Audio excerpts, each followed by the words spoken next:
Ini spesial berkunjung sekaligus saya ingin memimpin rapat, termasuk juga menyapa para pegawai yang ada di Direktorat Jenderal Survei dan Pemetaan Tanah dan Ruang. Di sini Dirjennya ada Pak Virgo dan teman-teman yang lain. Jadi ini saya niatkan dan saya harap ini bisa menjadi tradisi yang baik, bahwa untuk kegiatan sehari-hari, apakah yang sifatnya rapat secara terbatas, atau juga kunjungan kerja, itu bisa dilakukan setiap saat tanpa harus ada persiapan-persiapan khusus. Saya bersama dengan yang lain tentu ingin lebih dekat dengan seluruh jajaran.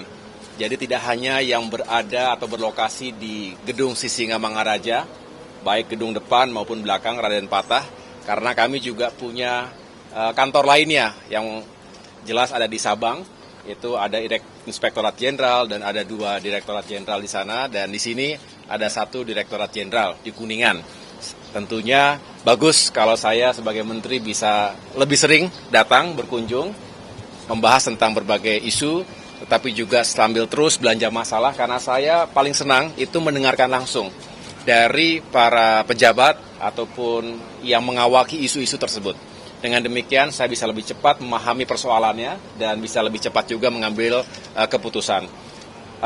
Pagi hari ini secara khusus saya ingin membahas bagaimana sesuai dengan kapasitas dan tugas pokoknya, kita ingin terus mempercepat upaya untuk menghadirkan kota kabupaten lengkap di Indonesia.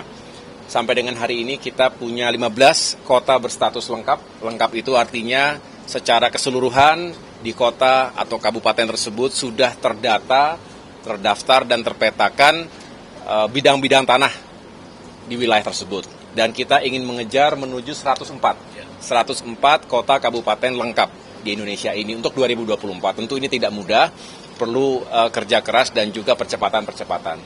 Selain itu tentunya isu-isu lain terkait dengan survei dan pemetaan, karena kita ingin ke depan ini Indonesia seluruh wilayah tanahnya benar-benar memiliki peta yang kredibel, yang bisa digunakan sebagai referensi untuk semua.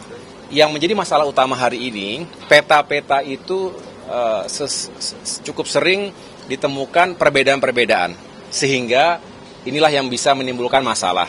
Misalnya ATR ataupun kami memiliki peta yang belum tentu sama versinya ataupun secara precise begitu ya dengan yang dimiliki oleh lembaga yang lain. Inilah yang terus kami ingin perjuangkan. Pada akhirnya kita ingin menghadirkan one map policy, kebijakan satu peta secara keseluruhan secara nasional.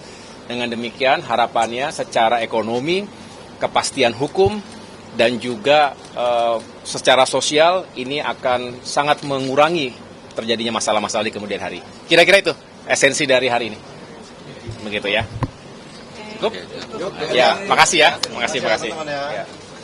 Yang tahu biar nggak